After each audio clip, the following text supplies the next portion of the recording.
कैथल पंजाबी सेवा सदन में सामाजिक कार्यकर्ता रजत कंसलन एडवोकेट ने बहुजन समाज पार्टी के संस्थापक और दलितों के मसीहा मान्यवर कांशीराम जी की पुण्यतिथि के अवसर पर श्रद्धांजलि अर्पित की और उन्होंने कहा कि मान्यवर कांशीराम जी का जो संदेश व शिक्षा है वो जो हमारे समाज के लोग हैं उन लोगों को समझना चाहिए। साहब का और बाबा साहब का एक ही कहना था कि यह जो मनुवादी पार्टियां हैं ये कभी भी आप लोगों को मुख्यमंत्री प्रधानमंत्री नहीं बनाएगी। उन्होंने कहा कि ये लोग आपको 100 साल पीछे ले जाने की फिराक में है।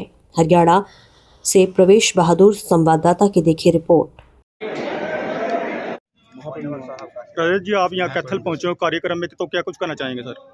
आज साहब काशीराम का महापरिनिर्वाण दिवस है और हम लोग भी अपने साथियों के साथ साहब के चरणों में अपना जो श्रद्धांजलि अर्पित करने आए हैं। और साहब के जो संदेश हैं, साहब की जो शिक्षाएं हैं, जो हमारे समाज के लोग हैं उन लोगों को समझनी चाहिए। साहब का एक ही कहना था, बाबा साहब का भी यही कहना था और साहब काशीराम का भी यही कहना था कि ये जो मनुवादी पार्टियां हैं ये कभी भी आपके लोगों को चीफ मिनिस्टर या प्राइम मिनिस्टर नहीं बनाएंगी।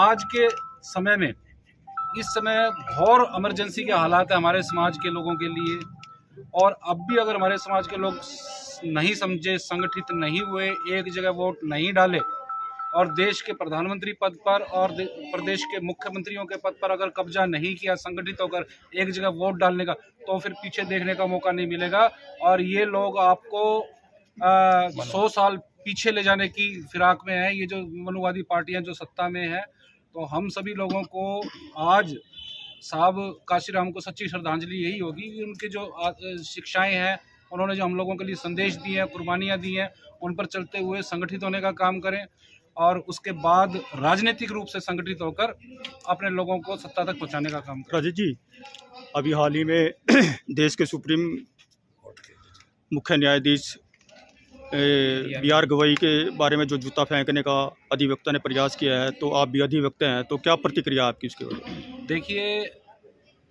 किसी भी अधिवक्ता की जो लीगल ड्यूटी है वो किसी कोर्ट के सामने जाके आर्गूमेंट करना है, ठीक है, बहस करना है और अदालत के फैसले को मान्य करना होता है।